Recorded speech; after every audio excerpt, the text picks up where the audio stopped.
नमस्कार दोस्तों, welcome to MM academy. मैं हूं शशांक लखेरा और इस वीडियो में हम बात करने वाले हैं इसराइल के बारे में।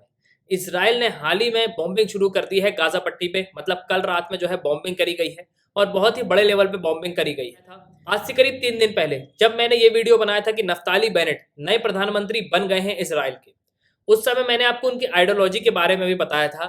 एक तरफ अगर आप बेंजामिन नेतन्याहू को देखोगे तो वो यहाँ पे थोड़ी सहज थी, वो यहाँ पे थोड़ा रुक जाते थे, सोचते थे। लेकिन नफ्ताली बेनेट बिल्कुल जो है अटैक के मूड में रहते हैं। यहाँ पे वो सीधे ये कहते हैं कि गाजा पट्टी पे रुकना क्यों है, अगर गाजा पट्टी पे कुछ भी होता है तो हमको सीधे उस पर अटैक करना चाहिए क्योंकि वो सब हमारा ही एरिया है। और यही नहीं, नफ्ताली बेनेट आने वाले 2 साल तक जो है प्रधानमंत्री रहने वाले हैं इसराइल के। और देखो रिसेंटली जो हमास ग्रुप है उन्होंने जो बलून है वो यहाँ पे फायर कर दी है, उसके बाद इसराइल की फोर्सेस ने बहुत ही बड़े लेवल पे बॉम्बिंग करी है। यहाँ पे आप ट्वीट देख सकते हो, ये बीबीसी न्यूज की ट्वीट है।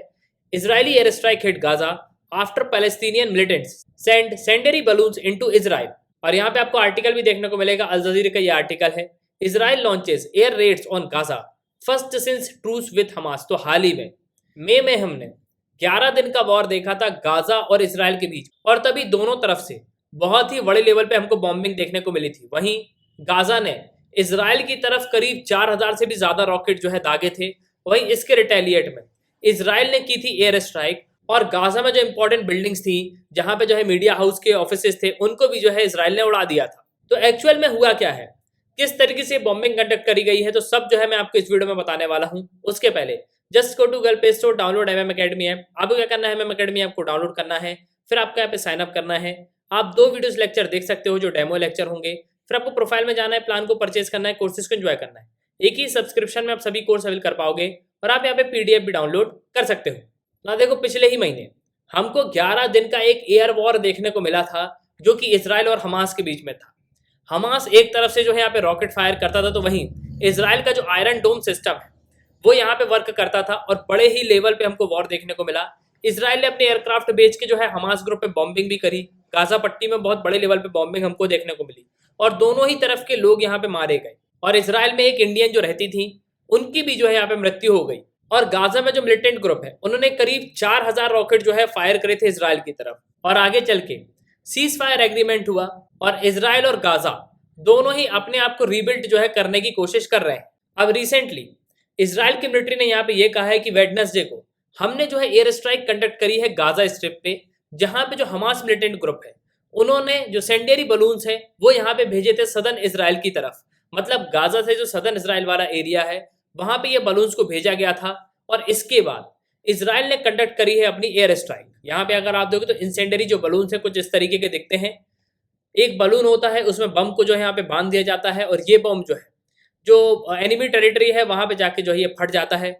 और बड़े भी होते हैं, ये छोटे भी होते हैं। जिस तरीके का जो है देश होता है, जो भी देश है और मिलिटेंट ग्रुप है वो इसको अलग अलग तरीके से यूज करता है। वहीं अगर हम बात करें गाजा की, तो यहाँ पे आप मैप में देख सकते हो ये है गाजा, और सदर्न इसराइल की तरफ इन बलून्स को भेजा गया था। उसके बाद इसराइल की जो फोर्सेस हैं उन्होंने बहुत ही बड़े लेवल पे बॉम्बिंग स्टार्ट कर दी है गाजा पे। और हमास का जो कंपाउंड है वहां पे बॉम्बिंग करी है, जहां पे हमास के जो लोग हैं वो मीटिंग करते हैं। और जो गाजा और इसराइल का बॉर्डर वाला एरिया है वहां पे ये बलून जो है लॉन्च करे गए थे। और इसके बाद इसराइल ने रिटेलिएट किया और इसराइल ने बहुत ही हैवी बॉम्बिंग करी है गाजा स्ट्रिप पे। देखो, यहाँ पे सिर्फ बॉम्बिंग की बात करी गई है, अभी तक यहाँ पे कोई भी ऑफिशियल डेटा ऐसा नहीं आया है जहां पे ये बताया गया हो कि किसी आदमी की जो है यहाँ पे डेथ हुई हो।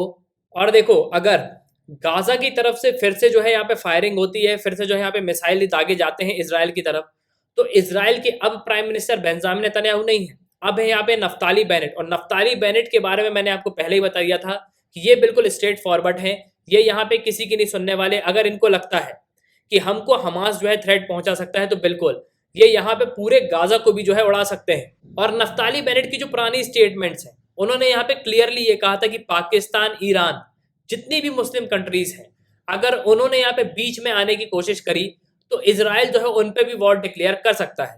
तो आपको क्या लगता है कि अब जो गाजा पट्टी वाला एरिया है, जो हमास ग्रुप है, वो फिर से यहाँ पे इसराइल की तरफ बॉम्बिंग करेगा?